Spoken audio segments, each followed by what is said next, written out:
It seems that they had been on separate path lives until they ended up in the hospital together and began to talk back and forth. And they decided there were so many things left undone that they wanted to do that they should make a list. As I looked up this movie on the internet to get some background information, you can be surprised at how many other references there are to bucket lists. There are folks who want to recommend that you should develop a list of 1,001 things that you want to accomplish before life comes to its end. But I got to thinking about that in terms of this account in the Gospel of Luke. It's for sure that a healing took place. If you read this story and begin to ponder what it was like for this man to be so possessed that he was an outcast in the community. I mean, they had chained him to the tombstones outside of town. They were so fearful, so stressed out from this man, worrying that something dire might happen if he were in their midst, that they excluded him from fellowship, from every possible human contact that they could. He had spent a miserable existence. So much so that the gospel tells us when he broke free from those chains, he fled into the desert, the most isolated place that one could imagine on your own. And so there he was. And Jesus, making his way across the Lake Galilee from the place where he and the disciples had been to Gennesaret, encountered this man the minute he stepped off the boat. What would we have done if you had seen this man the minute you stepped off the boat? Naked, ranting and raving, out of control, all of the things that would scare us deeply. And yet Jesus approaches him. And Jesus begins to engage in conversation, not just with this man, but the spirits who are speaking for him. And he has a conversation with these demons that possess this person. And they are frightened themselves because they know what Jesus is capable of doing. And if Jesus so desires, he can cast these demons out. And they know that he's going to do this. There's no doubt about it. So they request that he not cast them out with putting them in something else, a herd of swine. And you know the story. The demons come out of the man, they enter into the swine run down a steep bank into the river, and they drown. But the real thing I want you to think about this morning is, what part does gratitude have in your daily living? When was the last time you might have said something to someone, a word of appreciation that you just knew you had to say, I really thank you for? And you meant it from the sincere depths of your being. I really want to thank you for. You know, this world seems to be so much in a mood of taking that it has forgotten perhaps how to give. And sometimes a word is all that makes the difference for people. To know that they are appreciated, or to know that you have been touched by something they said or did that has made a real difference in your own journeys. It's not just a momentary thing, because real gratitude has roots. It begins to touch us in a way that changes us as we move from that moment on into our future. How do we express gratitude? And when is the last time that you may have done so? And I know you have all said thank you to someone. I know you have all expressed a word of appreciation. Some of you have even written little notes to say, I want you to know. And then you give a little bit of a rendition of what it is you want them to be aware of. It's made a difference for you in some way. This man, who has been such an outcast, he has been absolutely unappreciated and absolutely rejected by the community where he lives. How many folks do we see from day to day who are on the edges of society, on the edges of life? And perhaps even an act of kindness would draw them in, make a difference in how they are viewing the circumstances of their lives. And what does it cost us? if we truly mean, I want to thank you for, and what a difference it can make. Jesus took action in the case of this man who was possessed by demons. And the man was cured. But what did the man do next? He was so overwhelmed by what Jesus had done for him. Think of the contrast. Think of it for a moment, what it means to be out there on the edge of life. No one cares about you. No one would care whether you lived or you died. And no one cared whether you had sustenance for a day or not. He's there. And suddenly when Jesus sees him, that changes so dramatically. And when the people who have seen what happened come back, where do they see this man? He is sitting close to Jesus. He is speaking normally. He has been clothed. And he is in such contrast with what they had seen before Jesus acted. This man has a new life. This man has a new opportunity. He has a new vision for his future. He's no longer trapped or cornered by what was, but Jesus gave him an opportunity to move into what can be and what might be. And he is so appreciative of that. When Jesus is rejected by the folk who lived there because they get all frightened by what has happened, he gets into the boat to leave with those who came with him. And the man says, what? Can I go with you? Can I go with you? I'm not welcome here. This is not where I live anymore. Can I go with you? And Jesus does something that I think many of us need to hear. He said, no, what you need to do is to give God thanks and go back and tell folks what God has done for you. And the man does it. He doesn't just take this special moment in his life and savor it in private. He knows he has to give word to it, and he has to give action to it.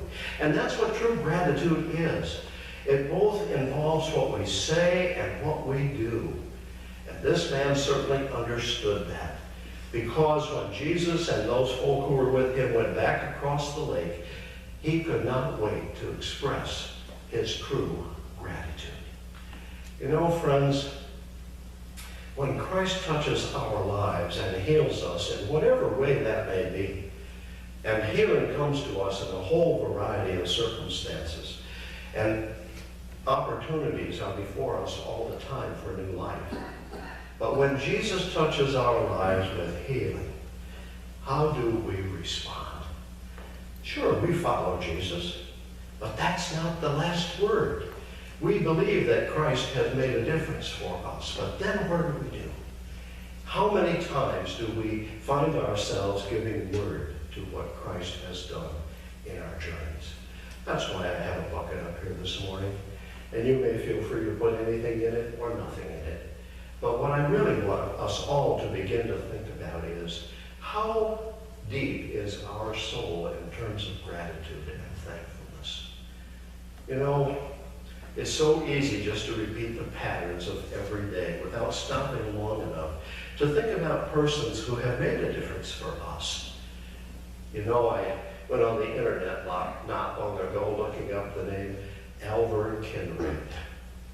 Alvern Kinraid was a Baptist pastor in the town where I grew up. He was the one who invited me into youth fellowship. He was the one who nurtured me in the Christian faith. And through his care, I received a call to ministry. I wanted to send him a word of appreciation again because of the difference he had made in my journey. I grew up in a household that had no religious roots whatsoever. If it had not been for this one person, I have no idea what life might have meant or been for me. I would have simply done whatever the circumstance of the day demanded of me.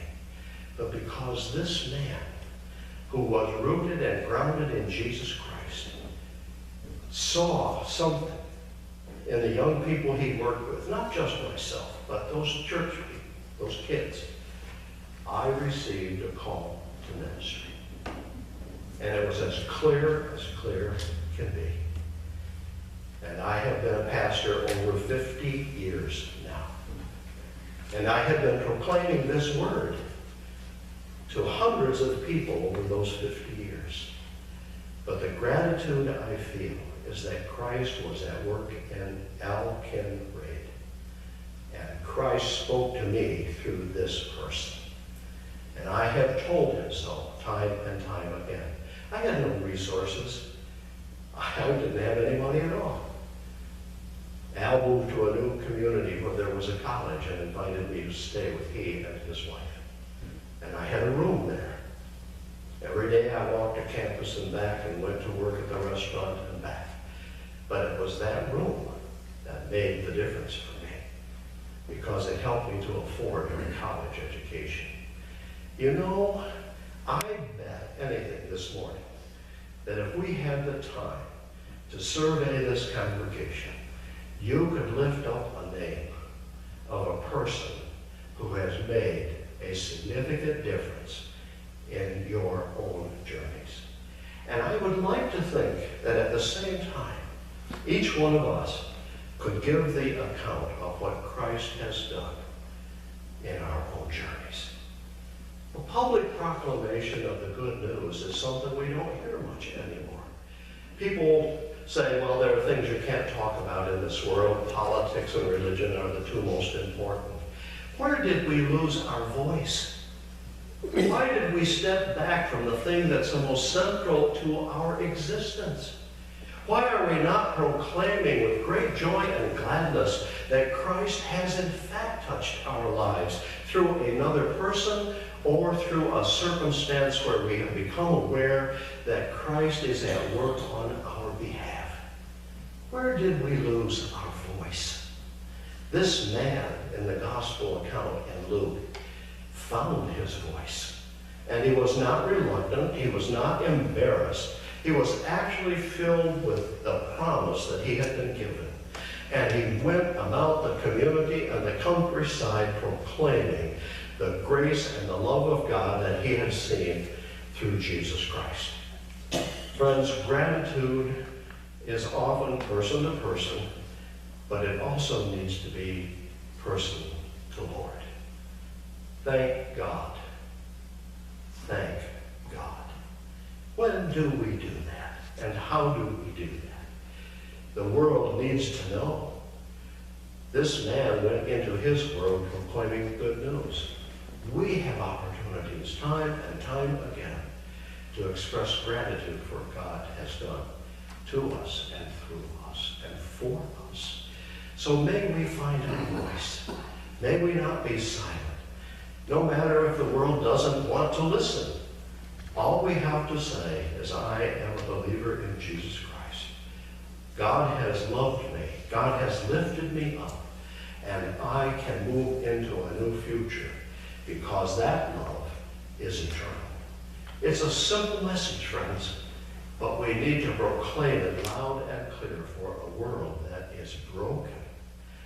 This man lived in a community of people who thought they were just dandy, but they had exiled him. There was no space for him in their lives, but there was space for him in the life of Jesus Christ. And when he encountered that, he had new life, and he was filled with gratitude. You know, every healing experience that we get as we journey, some of them are just small little healings that happen, but some of them are pretty major as we look at how life unfolds. If we can simply give God thanks. So if you are so inclined this morning, what a word of gratitude, either for a person or for what God has done for you in the bucket.